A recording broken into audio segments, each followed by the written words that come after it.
Hey guys, I'm in the back lot at Specialized headquarters in Morgan Hill, right? That's right. I'm with Sean Estes. How you doing, man? Doing well. How are you doing? I'm great. Like, this has been really an interesting bike to look at with you. So it's a fat tire version of the Levo. And, you know, part of it for me was like, what is this for? It's sort of a cross-country setup with 100mm travel on the front, but the big 4.6 inch diameter tires. Yeah. Like, can you just explain how this works? Totally. I mean, it's kind of a trail bike, an all-purpose trail bike, really kind of going back to what mountain bikes were in the early days, which, you know, now you've got enduro bikes and cross-country race bikes and downhill bikes and all of that, which is a little confusing for a lot of people, and it's kind of niche, which is great. But this bike is this is a mountain bike.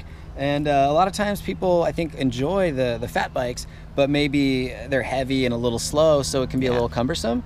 With the Levo drivetrain on there, it makes up for that and makes it feel really snappy and fun and just a total blast to ride in almost any type of situation. Well, I love how clean the cockpit is up here, so you don't have a big display and you don't have to worry about that getting busted up if the bike goes down. And it also it fits in. So you talk about this just being like a mountain bike. Can you tell me a bit about like Class 1 and what that means to you? Yeah, exactly. This is a Class 1 pedelec or pedal assist bike, depending on what country you live in. Yeah. It is a mountain bike. And in fact, it's keen that you noticed the display thing. We didn't do a display on these because we think it's important that when you get on this bike, you know you're riding a mountain bike. I mean, yes, it has an electric assist drivetrain, but that is not to be confused with like a motorcycle or some other type of experience. There's like no throttle or anything. No throttle, no tailpipe, no noise, no nothing. This is definitely one of the most polished electric bikes, extremely well balanced. Like you were talking about how the motor kicks in. It's measuring your wheel speed as well as your cadence and pedal torque, so you're getting this really fluid, natural feel. Super fluid. The brakes these are great brakes, and they're designed to give you the stopping power you need to handle and really control this. And the app. Now that's something that's really unique to you guys too, because a lot of times on the side of this bike, you've got those 3 buttons where it's like we turn it on down here. It gives us like a battery indicator, so we're almost full, 10 little bars. And then we can go down from turbo. You said this is trail mode. And then all the way down to eco. It's like, well, 3 modes, that seems like okay, but with the app, you can adjust that and you can really dial those in so you can really refine your training. The stock setup right here, totally fine. If you don't run a GPS, if you don't run a smartphone, you don't play with apps, you just get on this bike and ride it. You pick from one of those stock 3 presets and you go. Yeah. And that's gonna be good for probably 90% of people. Yeah. But there's that 10 or 20% of people who really like to tune their stuff. So we have Mission Control app. You can pair that to the bike and you can go in and you can adjust basically everything. So you can turn eco mode to 10%, 5%, 30%. You can turn trail to whatever you want. Biggest feature I think on the Mission Control is one of the biggest concerns people have with e-bikes, again, sort of reasonable concern, but the fear that comes out of it ends up being a little bit overblown out of proportion. So range anxiety. People are like, oh, I want to go out and ride, but man, I don't want to be stuck with a 50-pound fat bike in the middle of nowhere, right? So in Mission Control, you can go in there and you can plan a ride and you can tell it, I want to ride 35 miles, but when I'm done, I want to have like 15% battery left, A, just to be safe, and B, because I probably want to ride and get a burrito, downtown or whatever. Yeah. And as you're riding, your phone is talking to the it's in the battery, right? Like Bluetooth? Yeah, through Bluetooth. Yep. It's speaking to that, and it's kind of constantly adjusting as it's going, and it's adjusting the amount of power that you're getting, so that it's going to guarantee you that when you finish that ride that you predetermine the distance of, it's going to have roughly that amount of battery left. Yeah. So it takes all the guesswork out of it. Now, that may mean that the power level comes down quite a bit, so you're not able to ride super, super fast, depending on what you're asking. I'd rather have a little bit of help than none. Exactly. Yeah. And so in these bikes, in eco mode, it actually basically cancels out to like the weight of the bike. Yeah, it feels more like a regular fat bike. It just basically, that's kind of what eco mode does. It kind of takes away, just makes it into a regular bike in terms of like the power. Compensates for the weight of the e-drivetrain. You go up to trail mode and you get a nice little boost. You go to turbo and you get a really nice boost, but then your battery starts coming down quick. Can I call out a couple other like things that I noticed and just bounce back and forth with you? So again, I love the weight, the balance on this. Love that it has 4 sizes. We're looking at the medium here, so that's about right for me. That's something that you get from like a higher end brand. You guys with the body geometry studying and even leveraging some of your non-electric fat bikes. What's that one called again? Just the Fat Boy. The Fat Boy, that's right. And I think the Turbo Levo non-fat is built sort of around the geometry of the stump jumper.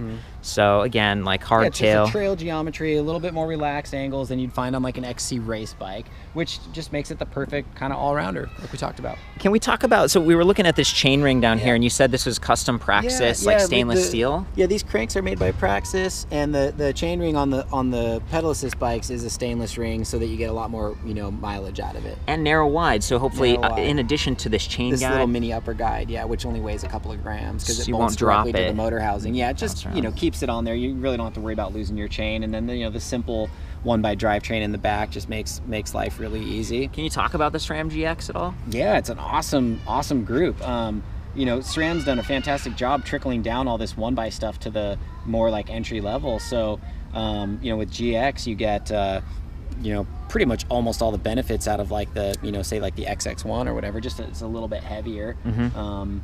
And way more affordable. Well, and I love just talking about serviceability on e-bikes, that you've got this little lock right here. The clutch, so I can keep that derailleur out of the way for servicing. Exactly.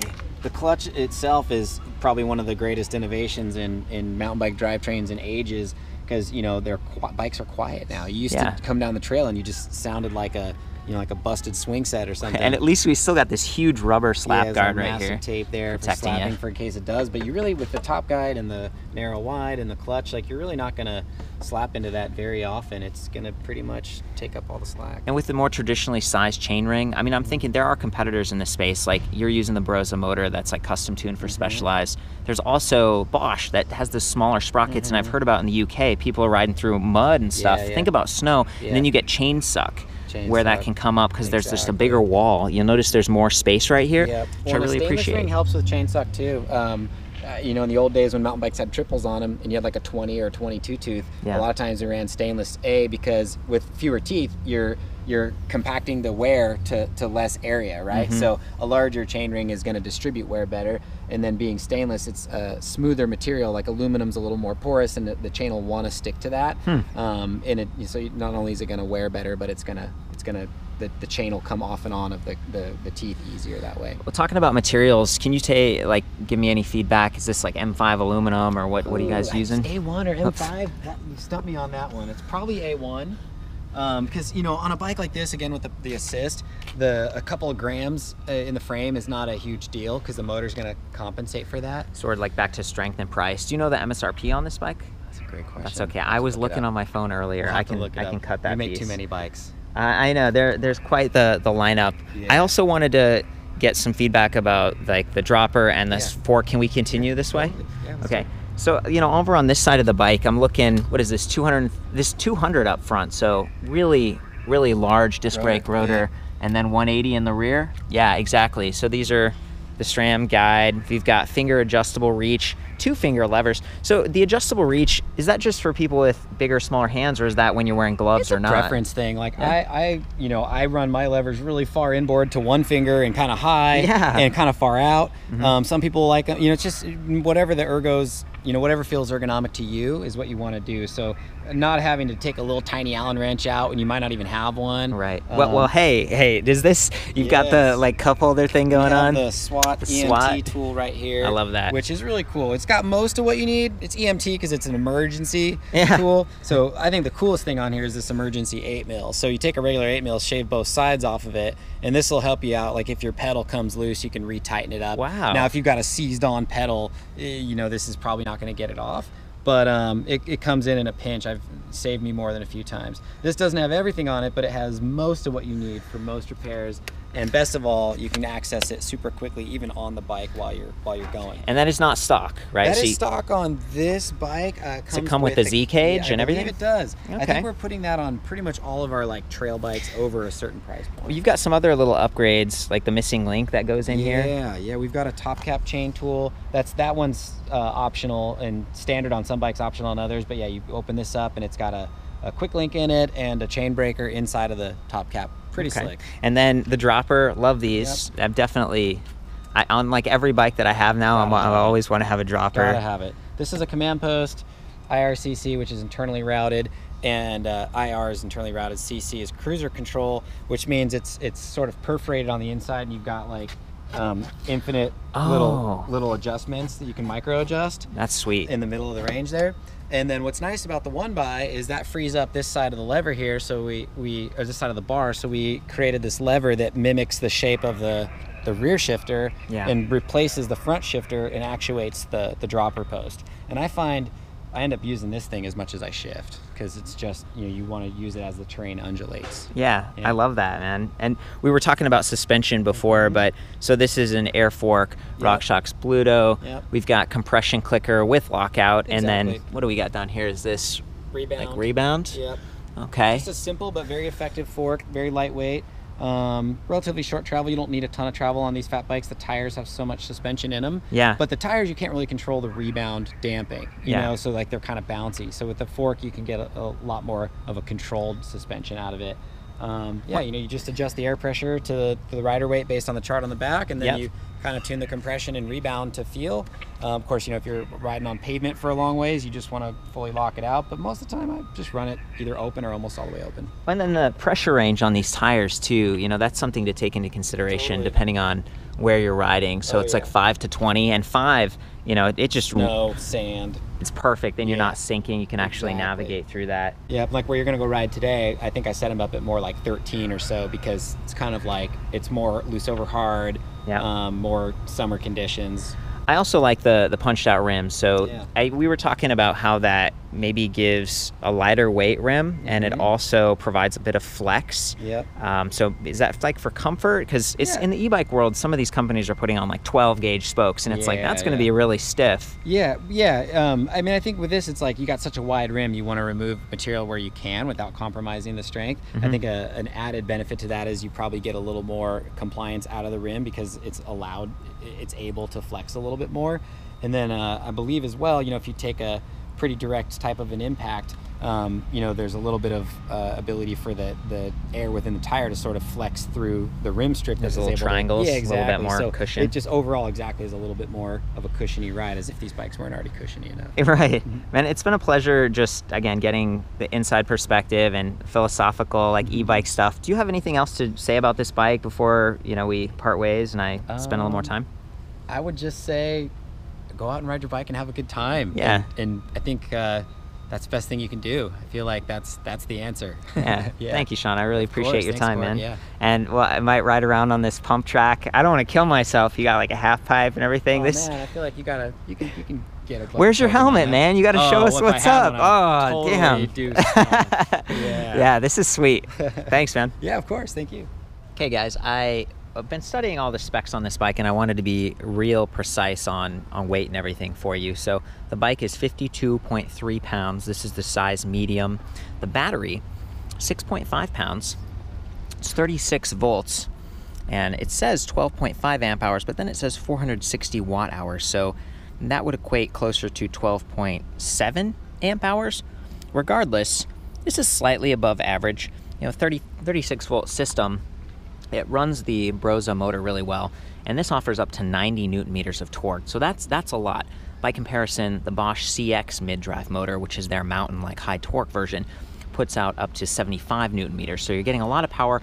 And the motor, it has a proprietary kind of a belt drive, like a carbon belt that spans between like plastic and metal gears, and it smooths things out, and it tends to run really quietly, at least when it's brand new. Now, I've owned a Specialized Turbo Levo myself, not the fat tire version, and it stayed quiet and it was great. But I have seen a couple of times, like at demo events, where not just on Specialized bikes, but Easy Motion has the Brose system, and they use it as well. It's not trail tuned the way that Specialized does theirs, but a little bit more like kind of a rubbing sound, like a sandy kind of. You just notice it more. The same sort of electronic. This is an internally geared motor after all. There is like a gearbox in there. But generally speaking, Brose tends to be really smooth, really quiet, and you don't have that same sort of vibration feeling that you might compared to Bosch, where it has a smaller sprocket that spins at 2.5 revolutions for every crank revolution. This is just spinning a normal chainring like we talked about. So, I wanted to clarify that, and then show how the battery connects to the bike. There's this cam system down here, so you slot this rubberized, I guess rubber coated like rod into it, and as Sean was saying, as you tighten it, the weight of the battery and then just pushing it up in there ensures that it doesn't rattle a whole lot. You can see that up inside of that down tube, you got all the wires, pretty easy to access, and then even the backside of the motor casing.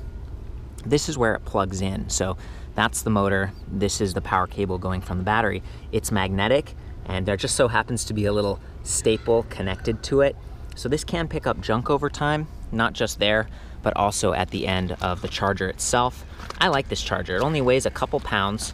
It has the magnetic charging port on it. So if you're charging the battery when it's on the bike, you just unplug this and then you plug right into, there it is. You just plug that in. So if you trip over the cable, it just pops out. It doesn't tip the bike over. There's no kickstand on this bike. I mean, it's like a true mountain bike.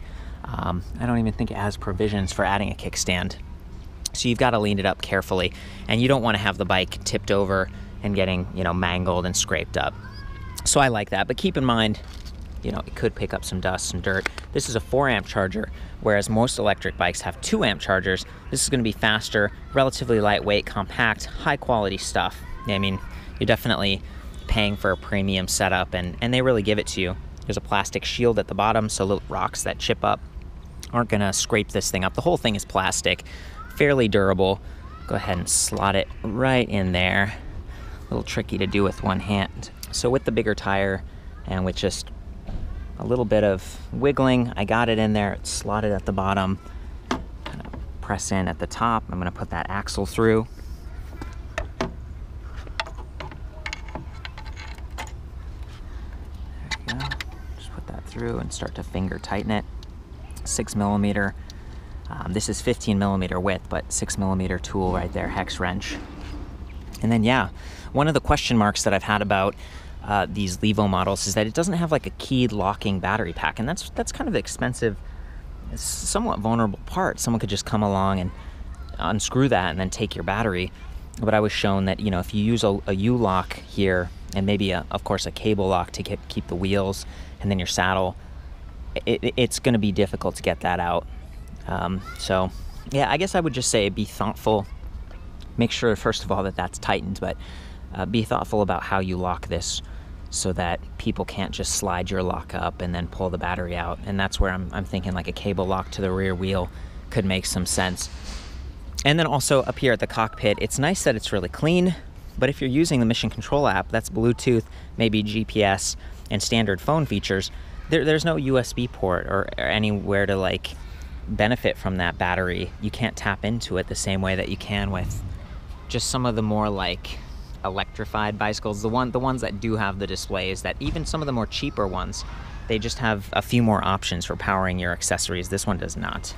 Some of the other things I wanted to call out here were the 125mm of travel on that dropper post. Really appreciate that, but you can't put like a beam rack on that, and there aren't any bosses for adding something on the rear seat stays. So this bike is really set up just to be ridden off-road, to have fun, not necessarily as like a kind of a commuter bike, or, you know, if you wanted to use this for hunting, you'd have to get some other rack system. And as a hardtail, you know, I love to have the dual purpose setup. So Thule has a rack.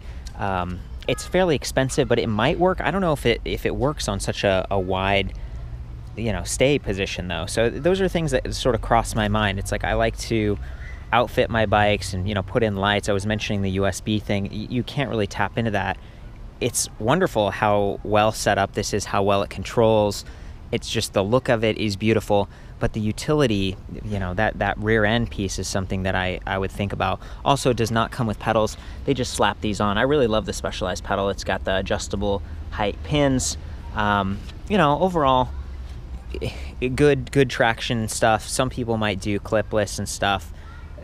That's one of the benefits of having a dealer network. You can go in and they can really dial this in for you, make sure you're on the right frame size to start out with, and then, you know, get the fit all set up. There's some adjustability up here. We've got a couple of 10mm stacks and then a couple of 5s. Really short stem. It's like 60mm. So this is set up to move your body weight a little bit back. And on the website, of course, they're talking about how short those chain stays are to keep this bike like snappy, so you can turn and maneuver it pretty easily, even though it has those enormous 4.6 fat tires. So yeah, 26, 4.6. That's just going to change the steering dynamic a little bit, and the bike is a little bit longer. I think it's like 75, 76 inches long, whereas a standard bike is closer to like 71, 72. Yeah, so I'm just going to hop on this thing. Boot it up here, pressing the power button. I think I'm going to ride in, and it may already be there, yeah, the highest level, turbo, just so you can hear that motor and see the acceleration happening.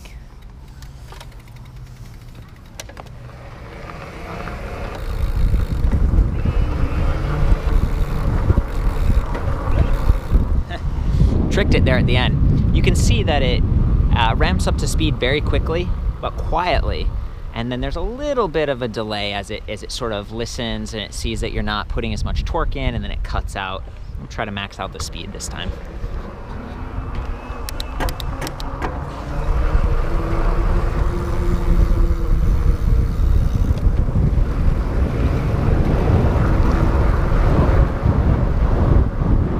There we go. I felt it like cut out. That's that 20 mile per hour top speed I'm talking about. You can't really tell visually because there's no display, you know, giving you feedback on top speed, average speed, max speed, unless you do your own phone and you use maybe Strava or the specialized mission control app. Mount that up here. 20 miles per hour is great. It keeps it class 1. You can hear those tires buzzing a little bit, as you'd expect, being a little bit fatter. Okay, from here you've got a bird's eye view onto that chain ring, the cassette. You can listen to those knobs. Also, keep in mind, Brose doesn't have a software shift detection the way that the Bosch does. So it's really listening for how much torque you're putting in. And if you're really torquing it and you're shifting simultaneously, you're gonna get some mashing wear on that chain, sprockets, the derailleur. It's just you plus assistance, right? And then that's gonna wear your drivetrain out quicker. So it's definitely possible to shift smoothly. And I'm gonna start with that, and then I'm going to go through and shift while I'm pedaling, just to give you some idea of the difference.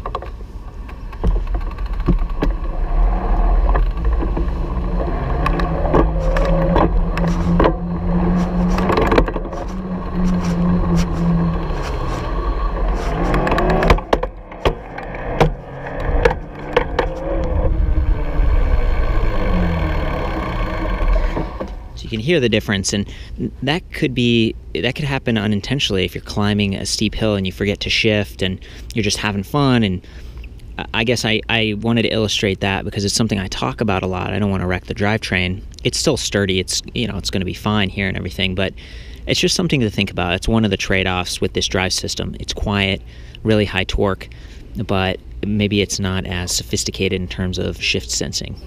That front chainring has 32 teeth. From here, you should be able to just see that Bluto activating. I'm going to go off-road a little bit, up and down some curbs. It is not locked out. It's completely open right now. And let's do it.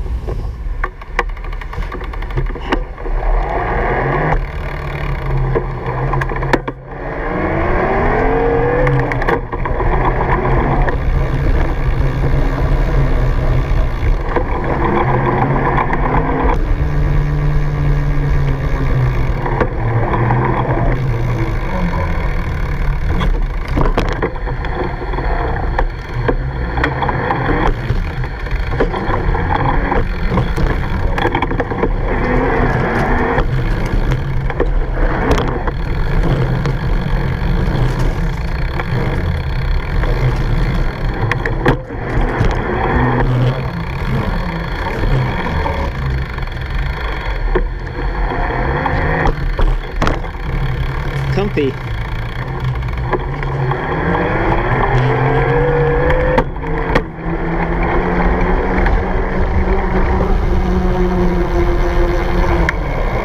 There's our top speed again. It eases out really smoothly. You can tell you've hit your top speed because you lose that sense of acceleration. The pedaling gets a little bit harder, a little bit more difficult. Wind resistance, the tires, everything. But then it comes back in nicely once you drop below 20. So it's a good setup. It's not quite as abrupt as some of the others.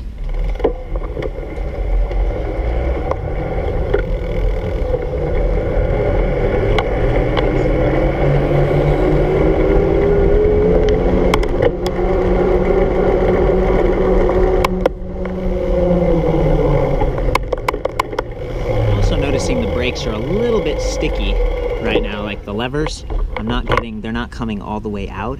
And I think that's maybe because it's just so hot right now. Or maybe they need to be tuned or something. They're still working fine though. Good stopping power. I'm gonna do a climb now, like straight up this pump track.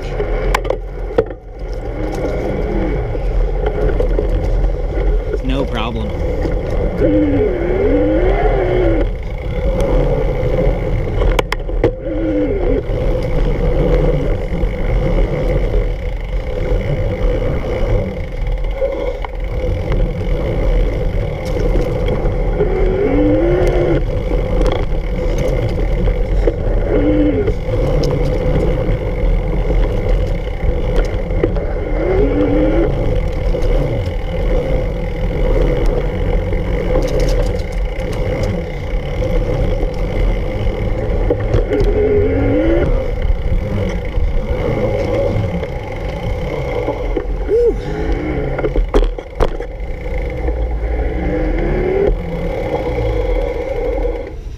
Awesome.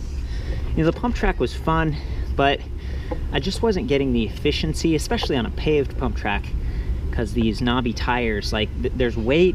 I was given the bike, I was pumping, you know, I was steering appropriately. There's just that a little bit more drag, which of course you'd come to expect with such large tires.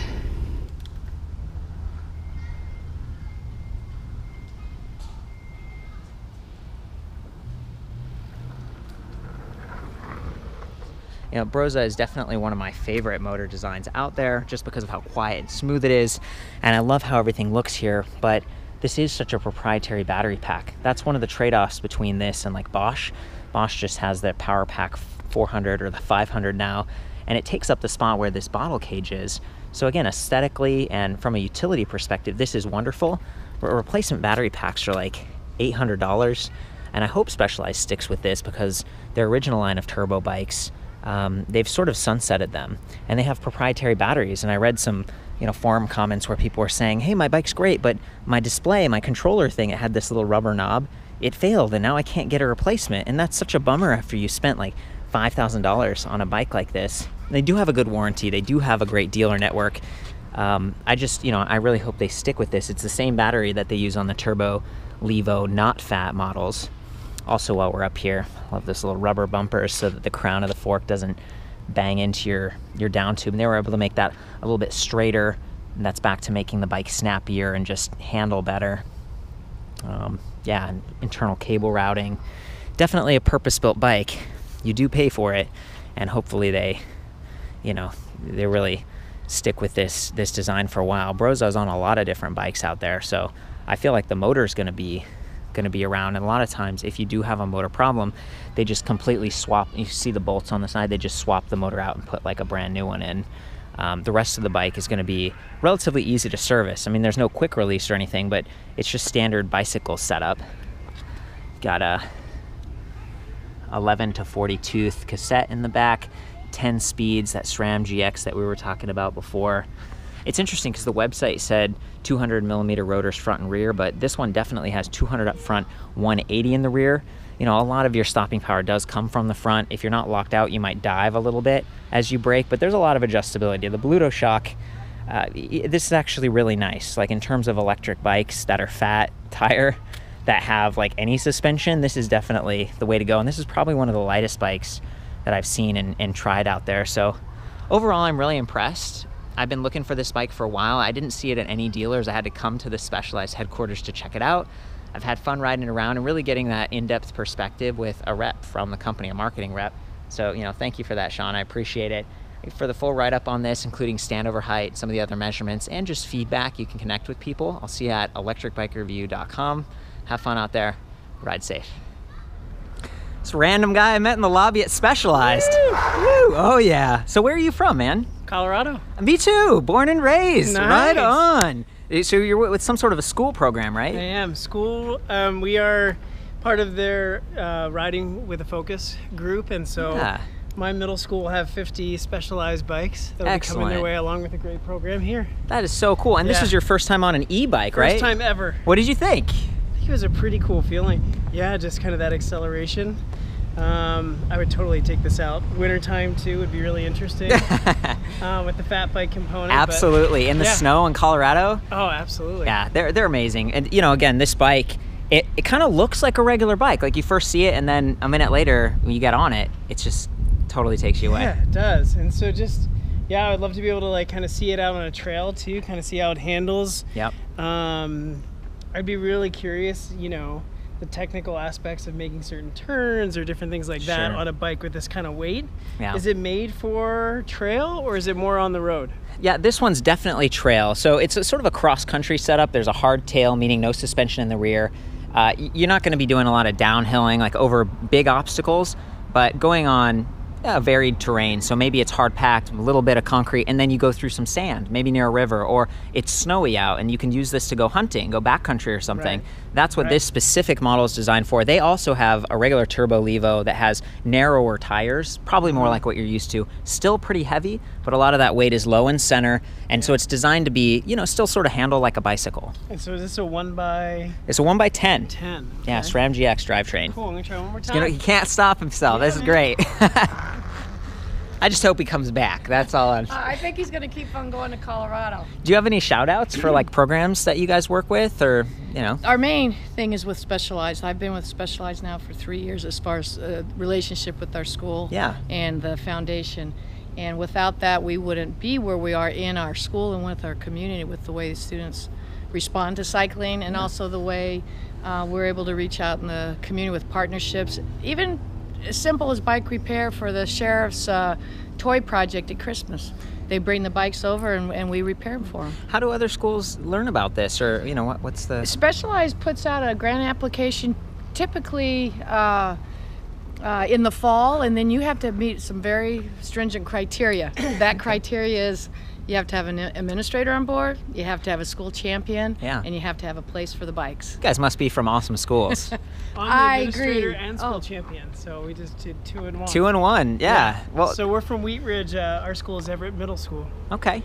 So Kipling and I-70, and for our kids, it's a big equity thing. I think about 70% of our kids are free and reduced lunch, and a lot of our kids don't have any bike access, and so having this as a resource, I think, really can change how they look at school. So pretty excited. Well, absolutely. There's like it's kind of the outdoorsy, like health aspects of it, and maybe a way to channel some energy, especially if they're younger or maybe the different energy needs. factor that they're also promoting is that some students have more energy than can really be contained in a classroom. Yeah. And so we're looking at studying the benefits of cycling and academics. Okay, and what's the program at Specialized called again? It's Riding with a Focus. Riding with a Focus. Okay. Yeah. Thank you so much, Tim. Yeah, it's been a pleasure. Nice to meet you. You too. This is awesome. See you guys next time. All Thanks. right.